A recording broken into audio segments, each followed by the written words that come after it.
RTL Matin. RTL 7h13. Le vendredi, c'est Zemmour. Bonjour Eric. Bonjour. 3 semaines maintenant que dure l'affaire Dieudonné, polémique, interdiction de ses spectacles, annulation de l'interdiction, annulation de l'annulation et finalement interdiction. Un hebdomadaire vous range d'ailleurs cette semaine du côté de Dieudonné. À la une, vous ne vous êtes pas exprimé, donc on vous attend de pied ferme. Qu'est-ce que vous pensez de ce feuilleton ? Elie Semoun peut aller se rhabiller. Dieudonné a trouvé un compère bien plus efficace pour rameuter la foule à ses spectacles. Depuis des semaines, Manuel et Dieudonné ont fait un tabac. Dieudonné remettra sans doute un jour une quenelle d'or au ministre de l'Intérieur. Valls voulait apparaître comme un républicain impitoyable, un combattant antiraciste. Bref, un homme de gauche. Il a seulement oublié que la République, c'est d'abord la liberté d'expression.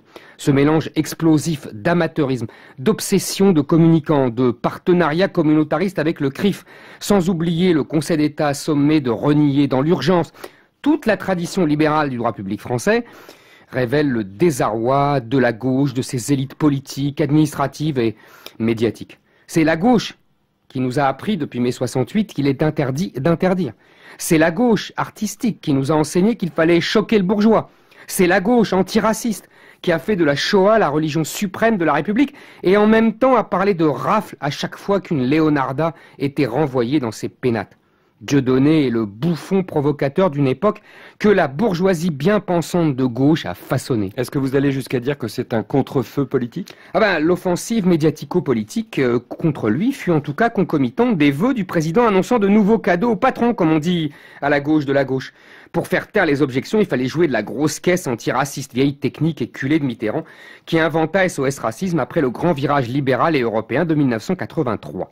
Dieudonné et ses blagues antisémites paraissaient un client idéal, mais ce n'est pas forcément dans les vieux pots qu'on fait les meilleures soupes.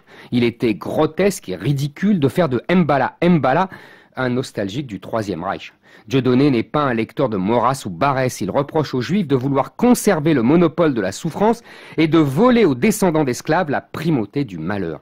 Cette concurrence victimaire est du même ordre que celle de Christiane Taubira, qui a érigé une loi pour dénoncer les traites négrières comme crime contre l'humanité afin d'imiter la loi Guesso.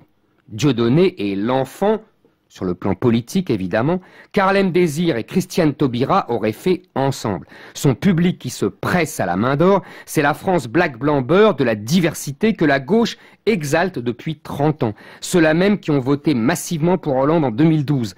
L'antisionisme de Dieudonné est le même que celui d'Olivier Besancenot. Quand Dieudonné se rend en Iran, pays qu'il affectionne particulièrement, il invite tous les chrétiens français à se convertir à l'islam. La gauche veut noyer ce vilain petit canard qu'elle a enfanté. Les petits curés de la bien-pensance antiraciste prêchent et font la morale, parlent d'intolérance et de haine pour faire oublier qu'ils ont allumé le grand feu qu'ils font mine de vouloir éteindre. Éric Zemmour.